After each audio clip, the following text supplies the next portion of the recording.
Father, Son, and the precious Holy Ghost. In Jesus' name, amen. Amen.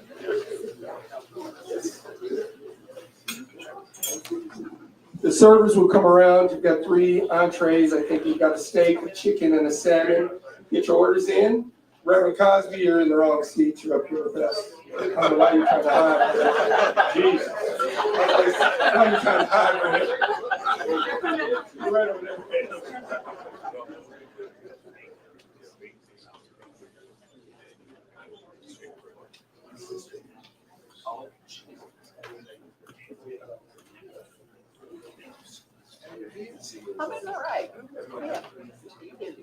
So as the servers are coming around, get your orders in. I want to get everyone in and out. I told people 11:30 to 1, and that's what I mean. We've got some great speakers that will be coming up. Yeah, Billy Harmon, I'm going to pop you too. I'm sorry. It is what it is, Harmon. It's personal. It's just personal. But I appreciate everyone coming. Everyone knows that we're here for Simmons College of Kentucky. It's the first kickoff luncheon we've ever had. I'm not even going to get into the first because I'm going to let Coach Kelsey. I'm not going to steal the flame. But the man to the right of him, he was the first at a lot of things, quite a few things. First black athlete in Louisville, first black coach in the SEC, first athlete at University of Louisville to win a state championship in high school, high school. He's been the first at a lot of things. So we're going to talk about Wade Houston. I've got some true stories on him also. You all just wait. Wait till you hear about the dog. Oh, my God. Enjoy yourselves, mingle, and we're going to get started. Coach Kelsey will be up. Reverend Cosby at 11:55. Coach Kelsey at about 12:06. Coach Houston around 12:15, 16, 17. Appreciate you all.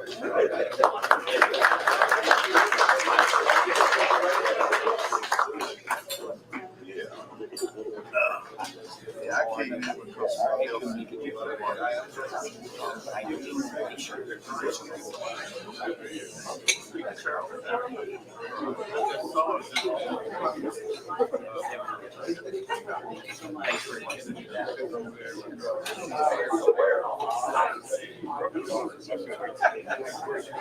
Right there. Hey, Coach.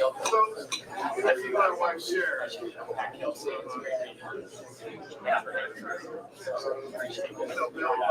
Yeah, my wife Linda. What's your first name? So that's my father's name. That's my mom's name. That is as special a name as there is. It's great seeing you. Yes, sir.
Which is the one that works together.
Everyone, I sent out a video last night of Precious Horford. I just want you all to know, Precious just took the empty seat there where you were.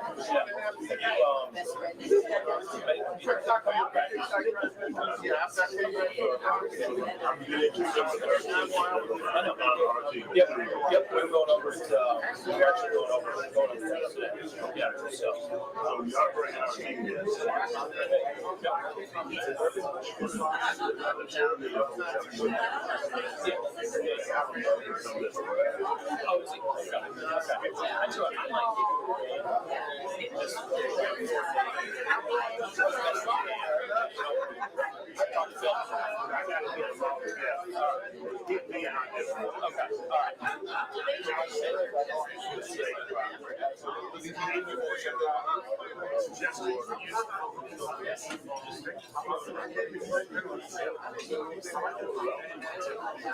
Hey, how are you? Did you have a chance to land for the food? Take your time. I'll circle right back on Jerry.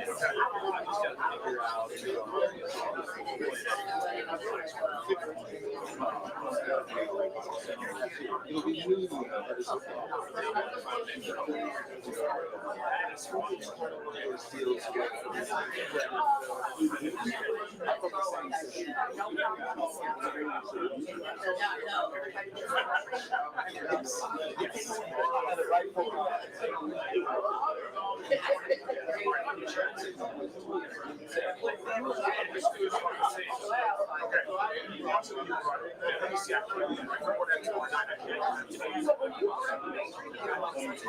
That's great.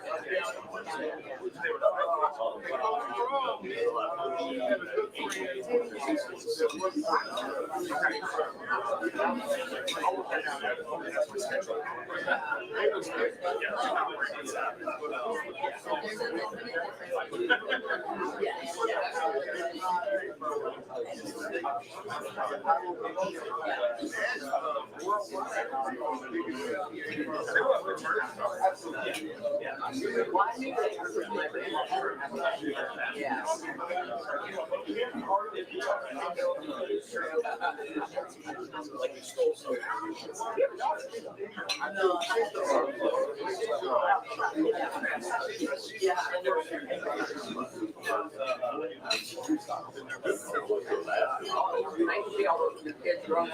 Great job.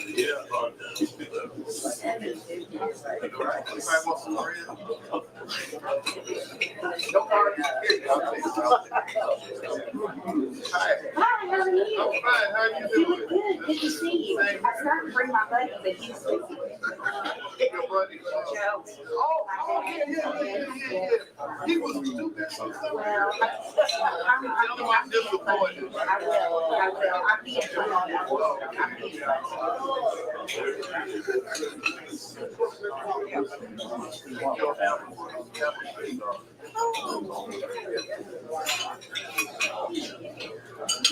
Hey, how you doing?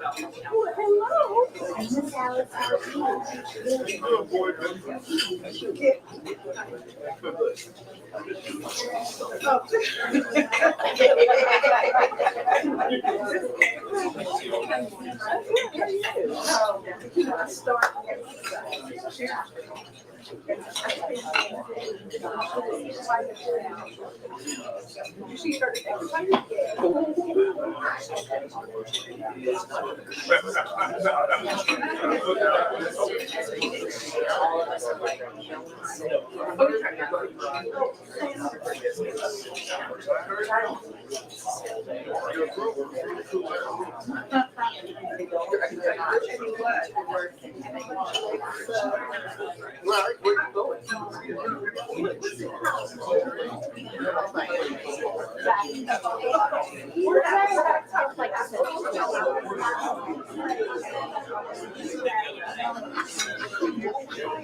Give it a story.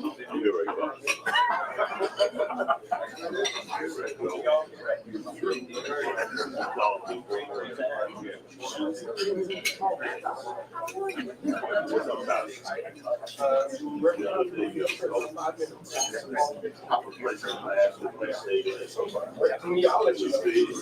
In laughter. How did you? Yes, she sold that cow.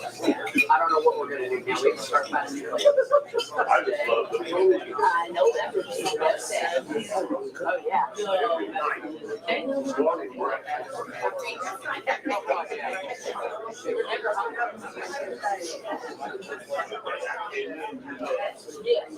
Yeah, because that was what we would do. Couples and then we'll stay in fishing. Do each other. taught me how to read. Oh, did he? He tried to teach me how to walk speed.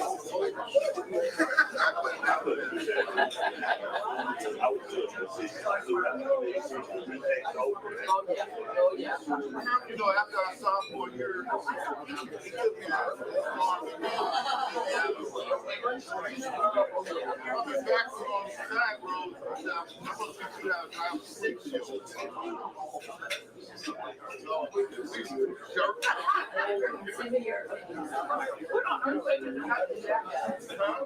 Oh, yeah. He asked if I knew how to drive a 6-year-old. We hit the car that he had was 6. No, he just want to show me how to do it. And we walked to the isolated road. I drove all the way back, but I just kept right. Remember what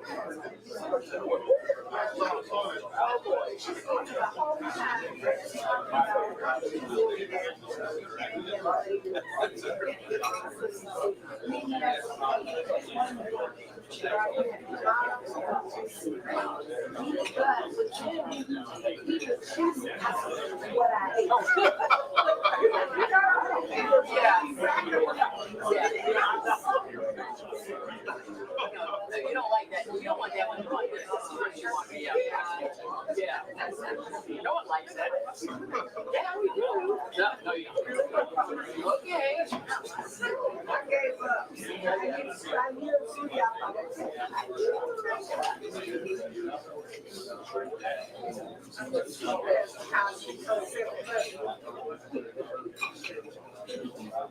Yes, it was sick. Yes.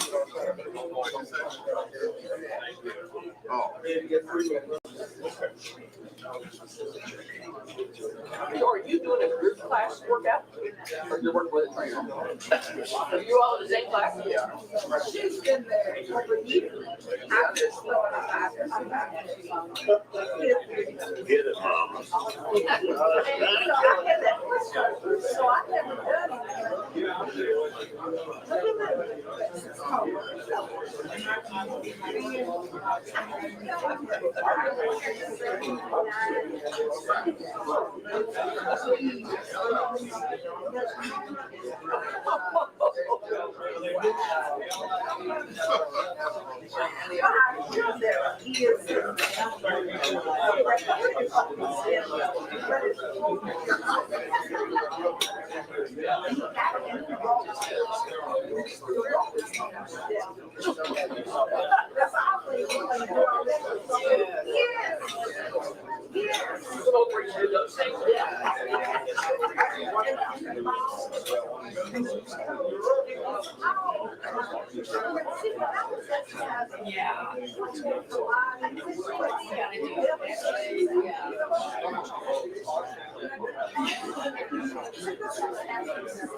So my only somebody up in but I think it would take 40 years now. That's a one. I was gonna say, we don't have the pressure on it. We're going to start the program. First person up, without a doubt. Christopher Divine for Valley. I hate to say it, 56, 7 years. Reverend Cosby, everyone knows, one of the smartest men I've ever met. Do not believe the basketball stories. Do not. Reverend Bush, he was not killing me about it. That's the only thing he hasn't told you all the truth about. That's just not true. But a fantastic person to work for. I would work for anyone else, I promise you. Reverend Cosby, please come up. Without a doubt.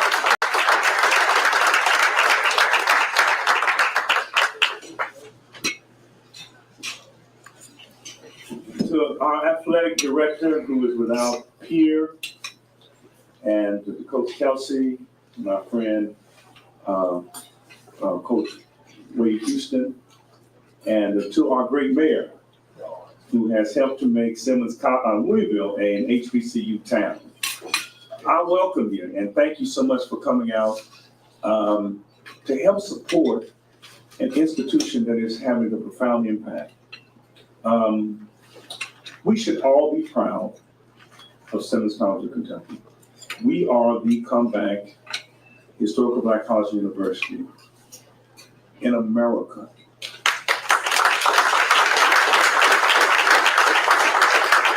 There are 101 historical Black colleges and universities. They are 3% of the colleges in America. They graduate 25% of all Black college graduates. 25%. There will never be another HBCU. Indianapolis may have the Colts and the Pacers. They will never have an HBCU. You know? And so, we love to divide people into categories: Black, white, rich, poor, urban, suburban, UK basketball fans, and then those of us who know what basketball is really all about. But the true difference between people is this: prepared and unprepared. And Simmons College of Kentucky is preparing students to achieve greatness. I'm a proud native of Louisville, and by choice, I live in West Louisville. And having been a lifelong resident of West Louisville since Abraham Lincoln was a precinct captain, I can honestly tell you that the great challenge of West Louisville is the absence of institutions, like strong families, strong schools, schools like the West End School. And if we can build strong institutions, I love when the Axis powers during World War II said that it is impossible to assemble an armada of ships that could cross the Atlantic and put a beachhead in Normandy, but they did it. Because they put a beachhead in Normandy, They were able to disperse troops and bring down an evil power. What West Louisville needs is beachheads. And Simmons College is an important beachhead. We came from nowhere. When I started at Simmons 20 years ago, we had no students, no land, no buildings, no money. The only thing we had going for us was one thing. And this is what qualified us to become the nation's last HBCU. We had one thing. We started in 1879, founded by enslaved people out of slavery who said, we're going to be educated. The first doctors, the first lawyers, the first teachers who were Black, and the first athletes. Moss Wood was the first Black All-American, Simmons College of Kentucky. They achieved greatness peeping through a crack. So if they could achieve greatness out of slavery peeping through a crack, how much more should our kids be doing if they have an open door? And what we're trying to do is create that open door. And we thank you so much for your support. I love basketball, but I love in football, they have a play called the tush push. And the tush push is when you only need maybe just 1 yard to score a touchdown, to get a first down. And one player takes the ball, it might be the quarterback sneak. And once he takes the ball, the rest of the players get behind him and they push him over the goal line.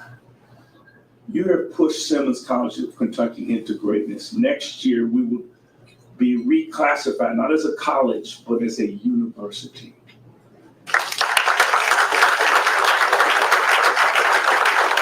Let me tell you what we need. We need you to get behind us and give us a tush push into greatness, into university status. Your presence, by the way, indicates that that's what we want to do. Thank you so very much for your support. Great job right over there, Council. Really quickly, I want to make sure the people that helped present this, Juan Purdy, please stand up, Claudette Linder, Quinn Blackbird, and my coaches, Ms. Johnson, DeJuan Wheat, the great Juan Wheat, and Coach Charles Rucker, stand up. Please stand up, Wheat. The highest one, Wheat, second leading scorer in Louisville history, second leading scorer in Louisville history. I'd kick him in the leg, honestly. Phil Bond, I don't do something that boy. I didn't play. I mean, Harmon, I would have pulled a Harmon on him. Without a doubt. Appreciate you all. Thanks for everything you all have done for Simmons. Again, guys, you all are here, and we appreciate you all. But we've got two great ones. Coach Kelsey, Coach Houston. Josh, how you doing, man? Great. I know you are. You're doing pretty good for yourself right now. And like, you're doing pretty good. But I just want to give you all a few quick stories. I was telling Coach Kelsey, and this is the truth, Coach Kelsey. Ballard High School, we haven't won anything yet, but we're up and coming. Reverend Cosby's on the team in the way, but we're up and coming. We say we're getting ready to beat the great Nell High School. Coach Wade Houston is coaching Nell High School, the first Black coach ever played at the University of Louisville. Coach Schmidt, who you know, Virginia assistant coach, went on to Vanderbilt. Coached in Tampa for 30 plus years, has us prepared. LIT, this is factual. We're ready. They're number one in the country. Miss Houston, they just won in Texas. They beat teams in Texas. They beat teams South Carolina and Florida. I don't know what we said. We're ready. We go out as LIT. Honestly, Jeff Lamp, Lee Raker, pros now. Guys, these are pros. Jerry Eves, 3 pros on high school team. Halftime, we were looking at each other like, they beat us so bad, our future wives didn't want to take our last name. They don't understand how bad they beat us. I mean, like, Jeff, can you play? He's like, can you? I'm like, I mean, they beat the brakes off us. So after the game, of course, Coach Houston shakes everybody's hand, pats us on the head. Coach Harm, you know how he does it. Good job, good job. I want a good job. You beat the brakes off us. We go back. We think we're going to practice in our gymnasium. David Stanley now. Martin Dunbar, are you here yet? Oh, he's not here yet. He'll tell you. Richard Smith would let us in the gym, Coach. So coach, you didn't know you made 3 pros. He said, if you don't play better, you'll never get back in our gym. We practiced at a church for a week. Well, just how bad you beat us. You beat us out of our locker room, out of the gym. You just beat the brakes off us. So, we get a chance at him again now. Miss Houston, the refs helped a little bit, but that's all right. It's part of the game. It's part of the game. We still made every shot, though, coach. You do have to admit, guys, we shot 79% and beat them in the region. They were the #1 team in the country. Daryl Griffith, Bobby Turner, Coach Kelsey. You recruited everybody on both teams all the way to the 7th man. That's how good both teams were.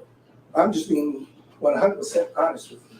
So, Coach Houston, before I introduce Coach Kelsey, I just wanted to give you a warm welcome. Just you and I, Coach, just you, my man. I want all of Ballot Nation to stand up. Everybody who went to Ballot is ready to stand up. Yes, Mayor Greenberg, David Stanley, Shaboni, Dewan Wheat. Yeah, we just want to make sure. Hamilton, yes. The man sitting right to the right of you. We just wanted to welcome you back. We love you. My son was a ballot too. That's right. I do. So, guys, first person up, Coach Kelsey. I could go through ACC Coach of the Year. I could go through 18 wins, only 2 losses. I could go through all the accolades. I was talking to him about him. I was researching him, just like Josh did. I said, who is this guy? And I'm reading about him, and there's something in his bio that said Sandy Hook. Seriously, you all? Sandy Hook. I started reading it. Well, after the Ohio State game, they had played Ohio State. He did a passionate speech about Sandy Hook and where America should be in gun control and what we had to do. I was like, that's what I want to talk about. We know all about the athletic things. Coach, there's only one Coach Kelsey. There's only one Coach Crum. Susan Crum, you're here. Got an opportunity to do great things. Because the kind of man you are is the key. Coach Crum was the man. You'll win all the games you need, you'll win all the championships you need, but do not change who you are. He met one of the family members, brought them in. He put their names on the back of jerseys of the deceased Sandy Hook kids. Guys, he does things differently. I just want y'all to give him a round of applause, my man.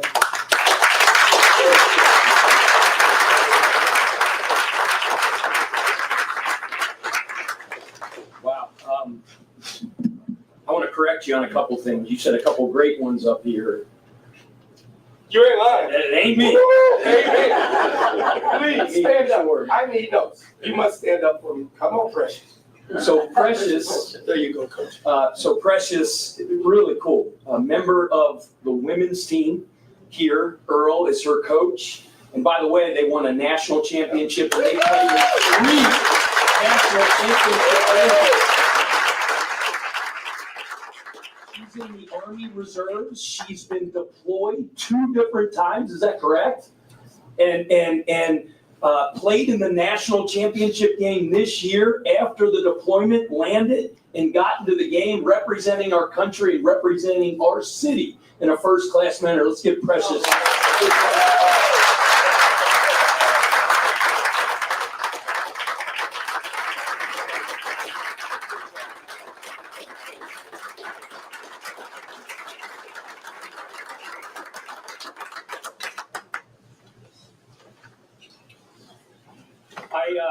And you said a lot of nice things about me. I took notes while you were saying that because I'm going to share them with my in-laws when they come in town in a couple days. Leadership, Dr. Cosby came up here and talked. Last year we said our program, the message was the revival, because this program has such a proud tradition, and we wanted to revive and put the Louisville name back in the national conversation. Well, in 2005, Simmons University was struggling. And you talk about the revival, the renaissance of this institution, which is one of the pillars of this community. Doctor came in and moved back to the original location. Is that correct? Yes. And you can see when he speaks up here, I don't like going up after people like Coach Eves, like Dr. Cut. That's hard acts to follow. I could stand up here and listen to you guys talk for like an hour. right? First, you're hilarious. Now, none of my jokes are gonna work. And then just your delivery, and I'm leaning forward and my feet are bouncing. You inspire me just by the way you deliver. So, speaking of leadership, Josh Hurd, our athletic director at the University of Louisville, is here today. You talk about a crucial time in collegiate athletics that takes strong and passionate and principled leadership. It's the biggest seismic shift in the history of collegiate sports going on right before our eyes. And his ability to navigate all this craziness, to continue to uphold this special culture in our athletic department that's based on the love of the different programs and the support of the different programs, and being able to juggle all those plates. One of my good friends and one of the best leaders in the country. Josh, thanks for all you do. Appreciate it. Coach Eves is unbelievably organized. My first interaction with him was when he was the head coach at North Carolina A&T, and I was the assistant to the assistant of the director of basketball operations at Wake Forest. My job was to call around everybody and see who we could play in what we call guarantee exhibition games, where A&T would play against Wake Forest, and we would pay them amount of money to come and play us. I'm gonna tell you one thing. You talk about organized. Like when he said, we're going to talk at this time on this day, I called like 2 minutes late. And he called me out. He called my boss, Coach Prosser, and said, you got to get this Kelsey guy going a little bit. And you talk about a tough negotiator. We were trying to pay X amount. I think we paid 3X that for the game. I needed the money. He needed the money. So how organized he is. And I looked at the schedule and he said, you have 8 minutes exactly. Well, I'm almost there already. So, speaking of leadership, Mayor Greenberg, he and I make coffee nervous. I love his passion. I love his energy. He energizes me when I'm in his presence. So thank you for all you do. We speak together a lot. And Father Shane, who's at Holy Trinity, my parish, was sitting at our table between the two of us. And he knew that I get a little long-winded. And he knows that Mr. Greenberg gets a little long-winded sometimes. Actually, no, your speeches are phenomenal. So right before I stand up, he grabs my hand and he goes, I want you both to listen to me. And this goes for you, Patrick, because you're first. Nobody calls me Patrick. He said, blessed are the brief. And then he looked at Craig and he said, for they shall be reelected.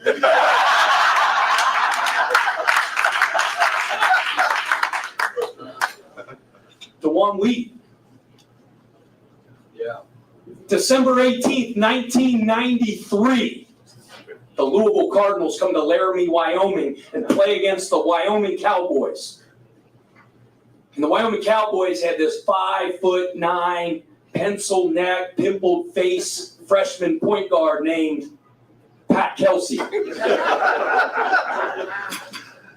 And the famed Denny Crum brings the daunted Louisville Cardinals into Arena Auditorium with Greg Minor and Clifford Rogier and Jason Osborne. Jason back there?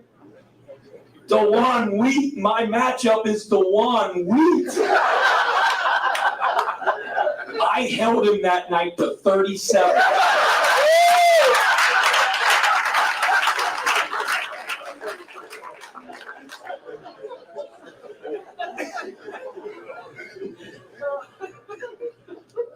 So in my negative 4 minutes that I have left, the first thing that I want to say is how much I appreciate, and I'm going to use Coach Eves as an example. I'm going to use, Coach Houston as an example, how they've embraced this pencil neck freshman from Cincinnati, Ohio, that played DeJuan Wheat in 1994, that didn't know anybody in this town, that comes from mid-Majorville, USA.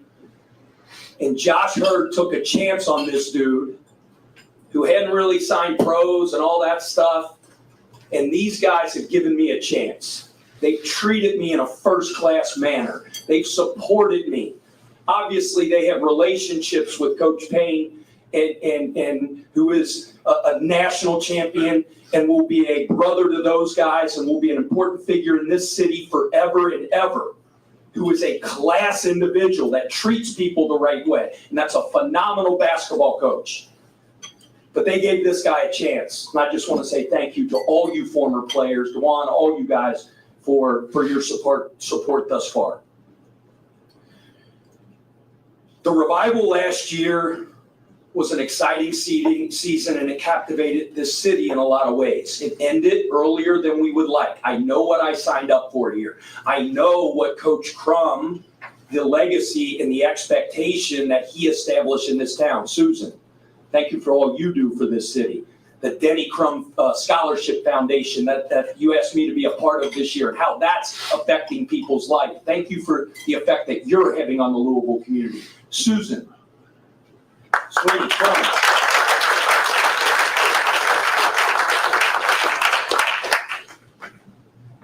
But it has motivated me and my assistant coaches and my players that we took that first step this year, and we're going to take the next step. We have a special group. Played an exhibition game. It was the first game we played against another team since we showed up together on June 5th and didn't play our best against Kansas. But I can promise everybody in this room, the one thing you don't have to worry about is our team this year being special, because we will be. Come out and support us. Thank you for all you do in that regard. It is my honor at this point to introduce an absolute institution in this town, in this city, in the coaching profession, and in the United States of America. An absolute trailblazer. Coach Eves mentioned the first African American ever to be on scholarship at the University of Louisville. The first African American ever to be named head coach of a Southeastern Conference program. An amazing businessman, a successful businessman. But over all that, a remarkable, classy, professional, loving human being that gives.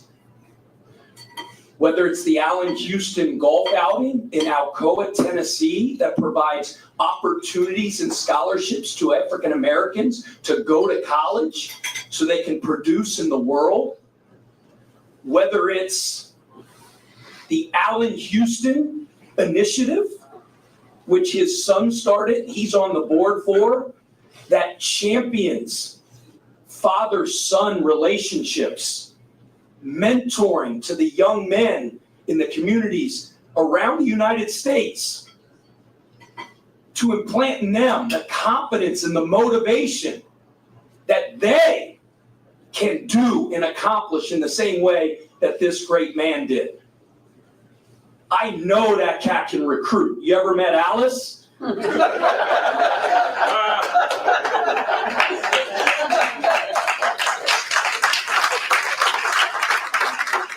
And what's amazing about their relationship, somebody gave me advice a long time ago from somebody that I really, really respect.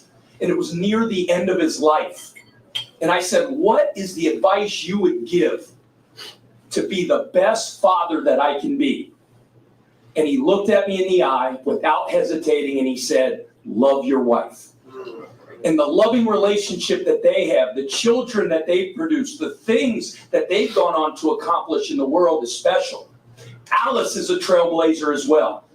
What she did growing up in the great Grand Avenue in West Louisville, am I right, Alice?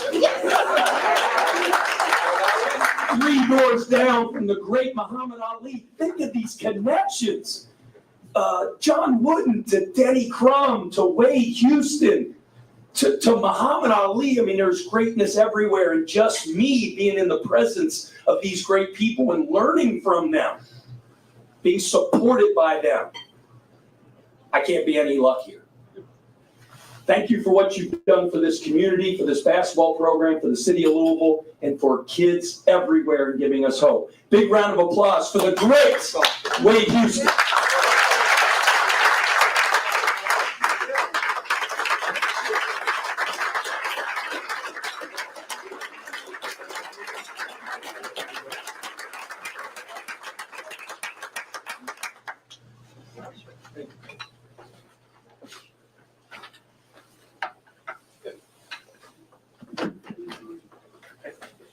coach, and it's hard to follow that enthusiasm. It's hard to follow Dr. Cosby, who's been a legend around here for a long time. Precious, great to hear so many good things about you. And this one on the end right here. You know, I was at the game Tuesday night against Bucknell, and I was really impressed. I was impressed with how the players played. Some players who hadn't stood up in the first game against Kansas stood up, I thought. And I'm just happy that those guys are on track, and I know why you're so excited about them. I guess the other thing is that your job has gotten a lot tougher. You got NIL, you got transfers, you got things going on now like the gambling issues that are going on. So you're really earning your money.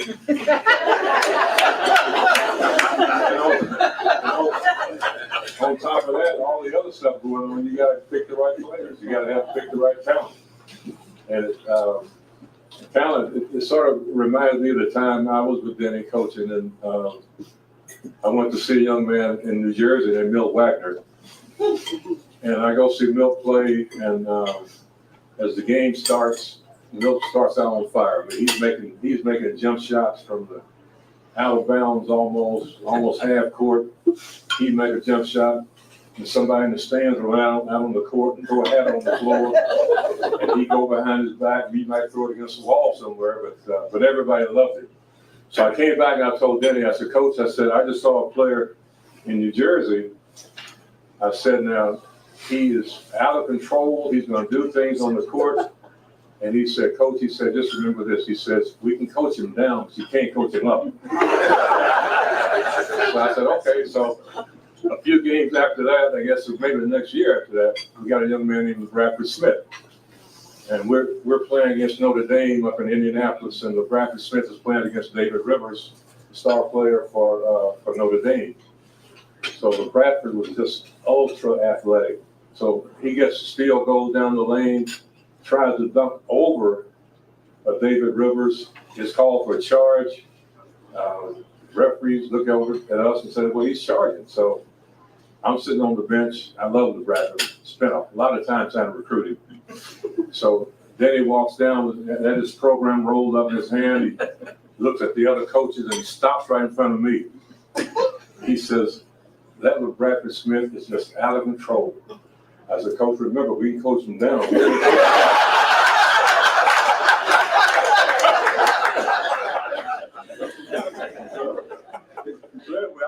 I got a bunch of notes here, though, but I'm not going to use these notes because it's just, I don't like talking off of prepared notes because I like to speak from my heart and talk about things that I like to talk about. But Jerry called me and said, Coach, I want you to give remarks and talk to the group, and told me about the event. And sort of like what Pat was saying in his last remarks. And he said, Coach, he said, now, I want you to come. He said, but just remember one thing. I said, what's that, Jerry? He said, nobody has ever been criticized for giving a short speech. And I thought about what he said, and I said, Jerry, nobody has ever criticized for overpaying a good speech.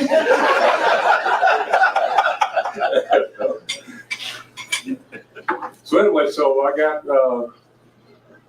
there are a lot of dignitaries here who I recognize. A lot of my former players, my former teammates, Billy, Linda, thought Doris was going to be here, but, and Alice, of course. Doctor, you know she's adopted you over and over again. So you're aware of it. Yes, sir. So for all the times I let her leave the house and go meet with you and talk to you, I'm getting points for St. Peter in heaven. I'll get in because I'm good. I got no points. So anyway, Alice and I have been married for 55 years. Did I get it right? Yeah. 56 years.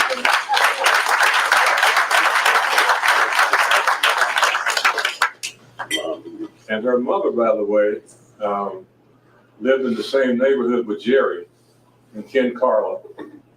And Jerry was the young kid who cut grass in the neighborhood. And when he would cut grass, there was a negotiation and debate about how much he was supposed to get paid. And what he didn't know was Alice's mother was as tough a negotiator as he was. So that went on for them. But she called me and she said, wait, she said, come get this Jerry. So he's a nuisance. So he's all over the place. So we can't get rid of him. So, You're going way back, big fella. I know. But Alice has put up with me for years. Not only have we been married for 55 years, we've been doing family business together for 45 years. Now, if you think that ain't hard to do, you work on being married, but to be in business together for 45 years, I mean, that is special. So I remember coming home one day and telling Alice, I said, we're gonna go to France. And she said, France? She said, yeah. I said, she said, for vacation? I said, no, we're gonna move to France. And I said, I just got a job playing in France, and so we're leaving in 2 weeks. She said, are you crazy? And then not long after that, I came home and I told her, I said, we're gonna buy 2 tractor and trailer trucks. I said, we just got a contract and do some work with Ford. And she said the same thing. Are you crazy? So that was special. So and just a little bit of history Jerry mentioned. In 1964, turbulent times in the country, the 60s especially. When you think about Kennedy being assassinated, Martin Luther King, Bobby Kennedy, Malcolm X, and we grew up during that time. All of those things were going on. In 1964, I was fortunate enough to march with Dr. King to Frankfurt, and we got up to the front row, we worked our way up to the front row, and there was Mahalia Jackson, Harry Belafonte was there, Jackie Robinson, and people were looking at the celebrities as much as Dr. King.